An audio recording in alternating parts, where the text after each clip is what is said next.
Assalamualaikum warahmatullahi wabarakatuh. Waalaikumsalam. Innal hamdalillah. Allahumma salli wa sallim wa barik ala sayyidina Muhammadin ibni Abdillah wa ala alihi wa ashabihi wa mawalat, amma ba'du.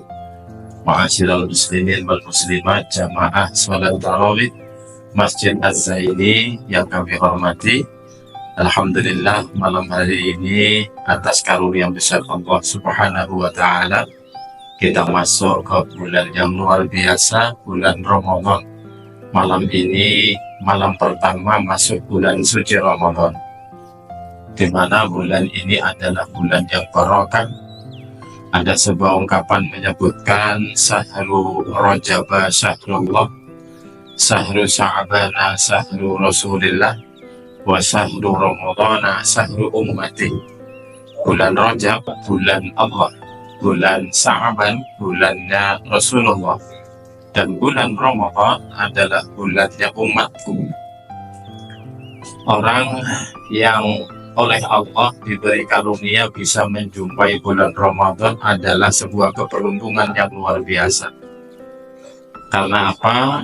Di bulan Ramadan ini Allah melipat gandakan pahala. Dalam arti, karena di dalam bulan Ramadan ada kewajiban puasa yang luar biasa fadilahnya, maka di bulan ini menjadi bulan yang berbeda dengan bulan-bulan yang lain. Seluruh amal perbuatan baik dilipat gandakan oleh Allah dengan lipat ganda yang tanpa hitung. Dalam arti saking banyaknya sehingga tanpa hitungan. Dan bulan Ramadan ini, idza jaa Ramadhanu fudihat abwabul jannah wa ghuliqat abwabun nar wa suffidatis syayatin. Ketika datang bulan suci Ramadan, pintu surga dibuka, pintu neraka ditutup, setan dibelenggu oleh Allah Subhanahu wa Ta'ala.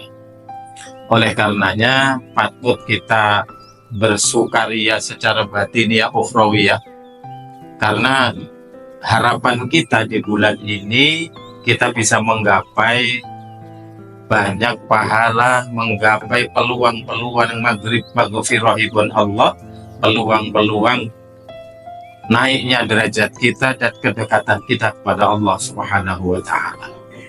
Hal yang penting, Bapak Ibu hadirin yang dirahmati Allah, puasa itu adalah puasa wajib ketika di bulan suci Ramadan. Kalau menurut Imam Syafi'i, hal yang penting untuk puasa pertama adalah niat. Dan niat itu harus jatuh di malam hari, dan niatnya harus setiap malam. Kalau orang tidak niat di malam hari, maka pagi harinya dia tidak boleh melakukan hal yang membatalkan puasa layaknya orang puasa, tapi secara batiniah puasanya tidak sah. Karena apa? Melewati rukun puasa yang pertama, yakni niat. Sekali lagi, niat itu harus dilaksanakan di waktu malam, karena ini puasa wajib.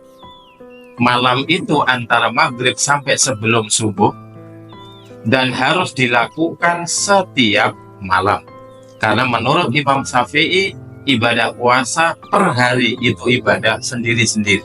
Bukan ibadah yang menyatu menjadi satu kesatuan, tidak. Tapi satu hari ibadah sendiri, satu hari ibadah sendiri. Makanya setiap malam wajib niat.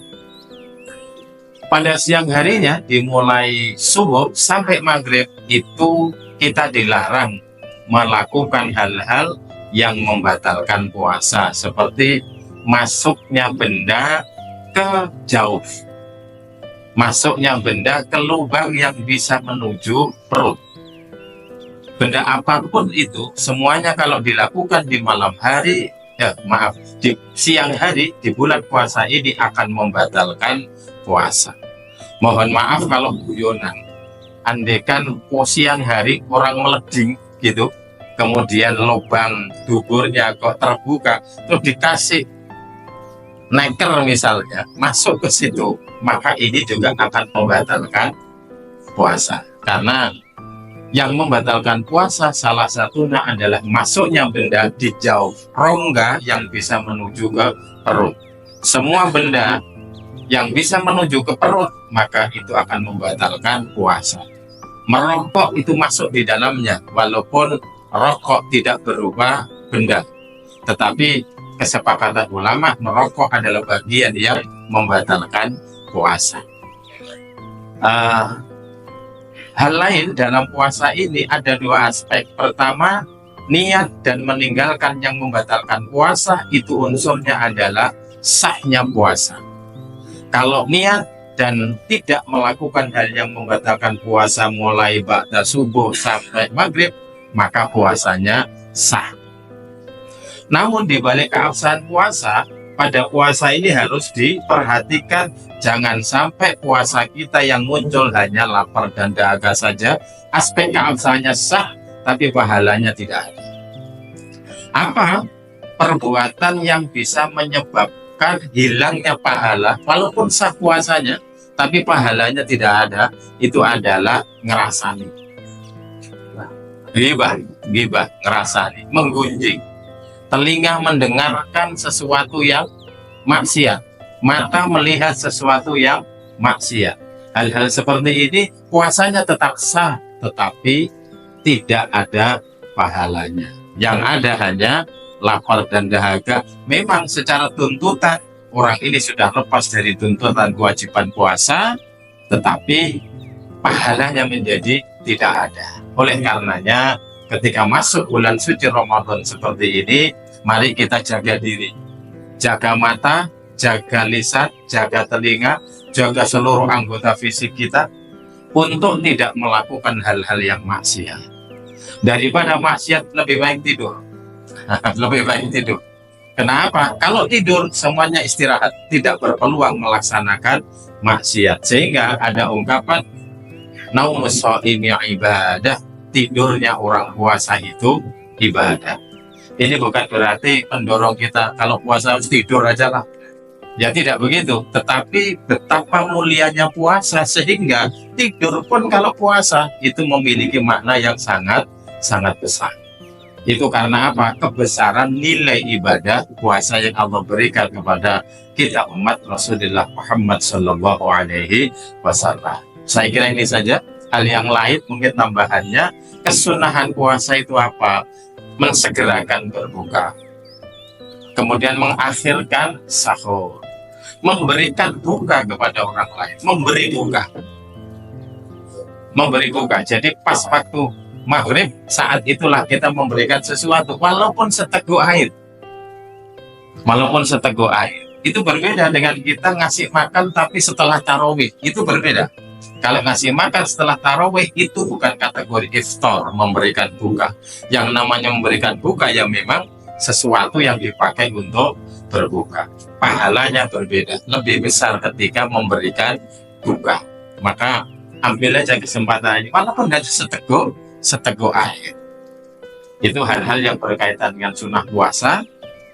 Saya kira untuk kuliah 7 menit atau 10 menit malam hari ini cukup ini dulu. Maka kita memohon kepada Allah Subhanahu wa Ta'ala, mudah-mudahan puasa kita mulai besok ini bisa sempurna, secara keabsahan juga sah, secara perolehan pahala juga mendapat pahala di hadapan Allah Subhanahu wa Ta'ala. Karena kullu amal ibni Adam lahu, setiap amal perbuatan anak cucu Adam itu miliknya, illa sauma, kecuali puasa.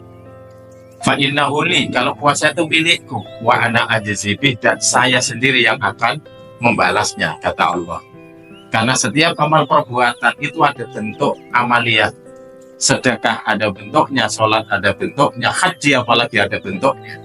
Tetapi kalau puasa nggak ada bentuknya, ibadahnya nggak ada, karena sifatnya adalah meninggalkan. Dan itu berat. Tetapi walaupun berat, orang Islam karena kepatuhan atas perintah Allah ya tetap melaksanakan puasa. Inilah yang dihormati oleh Allah sehingga dikatakan puasa milikku, kata Allah.